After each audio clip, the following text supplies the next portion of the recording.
93 FM. 93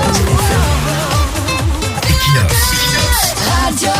Bonjour, lorsque nous dénonçons les pontes du régime de Yaoundé, ce n'est pas forcément à cause de leur mauvaise performance managériale, leur incapacité à conduire les rênes du pays malgré tous les moyens collectifs en leur possession. Ce n'est pas forcément à cause de leurs mains légères devant la fortune publique. Cette tendance maladive va voler l'argent public et les autres ressources collectives. Lorsque nous les dénonçons, ce n'est pas aussi forcément à cause de leur promptitude à violenter les populations lorsque ces dernières essayent de manifester leur mécontentement. Ce n'est pas forcément à cause de tout cela. Le problème, c'est beaucoup plus la considération qu'ils ont des Camerounais. Leur façon de voir les Camerounais, nous croyons que c'est beaucoup plus cela. Nous n'attendons pas trop d'eux. Nous n'attendons pas la résorption de tous nos problèmes, la domestication de tous nos problèmes. D'ailleurs, aucun État au monde ne peut le faire. Le problème, c'est comment ils considèrent les Camerounais qui sont leurs frères, les Camerounais qui sont aussi des êtres humains comme eux. Pour être encore plus concret, la malgouvernance qui est leur dada n'est pas en soi un problème. Ce qui choque, c'est l'idée qu'ils ont des Camerounais à travers cette malgouvernance. Même chose avec les détournements massifs et la répression. Le problème, c'est beaucoup plus la considération qu'ils ont pour les Camerounais. Cette considération qui transparaît dans ces attitudes managériales. Pour eux, ils ont affaire aux bêtes de somme qui sont effectivement bêtes et ne méritent aucun égard. Pour eux, ils ont affaire aux indigènes, aux esclaves, des êtres inférieurs qui ne méritent que le mépris et qu'on peut manœuvrer à volonté. Pour eux, ils ont affaire aux sous-hommes, des hommes qui ne valent absolument rien. C'est en réalité ce qui choque le plus, le fait de se considérer comme des plus intelligents et les autres les plus bêtes. Le fait de se prendre pour les précieux et les autres de simples lascars. Le fait de se prendre pour les plus forts du monde et les autres de simples émasculés ou castrés. C'est ce qui révolte le plus, se prendre pour des super hommes et le peuple un tas de vauriens.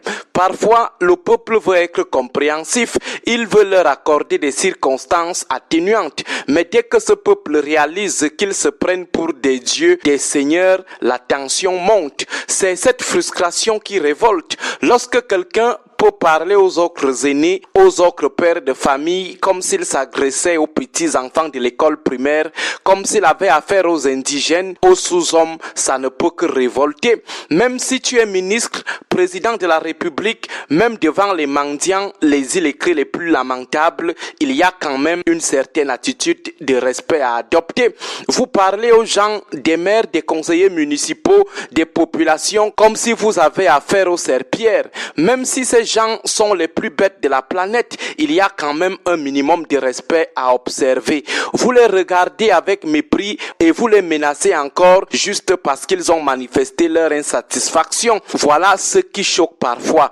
En plus, vous ne pouvez pas vous prendre pour des Christophe Colomb, ceux qui ont découvert le Cameroun. Même si c'est vous qui avez découvert le feu au Cameroun, il y a un minimum d'humilité qui s'impose. Et pire, dans le cas d'espèce, le Cameroun n'est pas né avec vous. Maroua n'est pas né avec vous. Avant, Maroua existait. Avant vous, il y avait des entreprises que vous avez pris le soin de couler.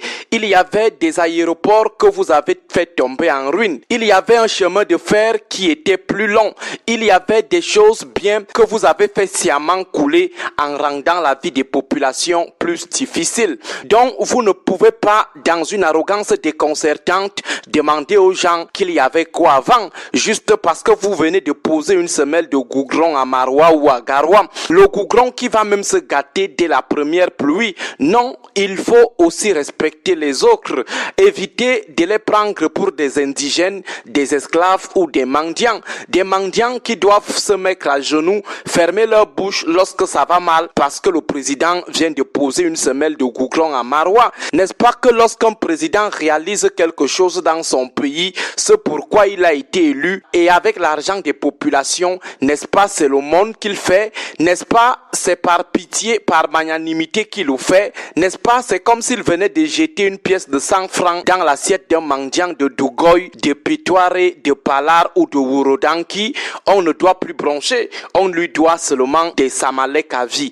Le président, c'est un bienfaiteur et le peuple, les enfants de l'UNICEF. Ce sont en réalité ces attitudes qui révoltent le plus. Parce que tu es maire quelque part, tu traites les agents de la police municipale comme des sous-hommes. Que vous les payez d'abord combien? Jusqu'à vous demander à une épouse, une mère d'enfant de faire 100 pompes sous le soleil et publiquement vous filmer et partager partout. C'est pour dire quoi au juste? Que c'est vous les déesses, les enfants légitimes de Dieu et les ocres de vulgaires créatures ratées de Dieu. C'est exactement cette façon de laisser croire que vous saoulez le pouvoir ou alors que le pouvoir vous saoule qui énerve en réalité les Camerounais. Il faut que nos gens sachent qu'ils ont aussi affaire aux êtres humains, aux gens qui méritent un peu de considération, que l'excès de pouvoir ne les rend pas bêtes. Bon début de semaine à vous tous. 93 FM. 93 FM. Equinox. Radio.